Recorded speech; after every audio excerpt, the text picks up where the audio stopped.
Hello, traders. FX Pip Collector here. Today is Tuesday, August 19th, and this is my analysis for the US dollar Canadian, and we are on the daily time frame.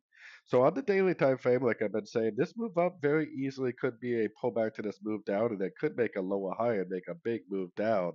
If that is going to happen, then one of these Fibonacci retracement levels is going to have a break to the downside on a little bit of a shorter time frame. So keeping that in mind, going down to the 1 hour time frame, just seeing a Fibonacci bounce is not enough. You need to see a Fibonacci bounce and a break of structure.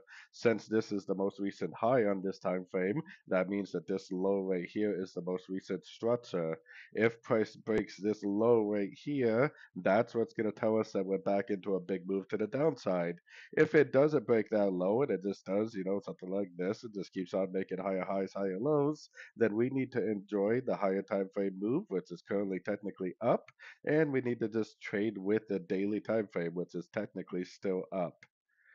So anyways, don't forget to check out my website linked over here in the corner, and as always, thank you for watching and happy trading.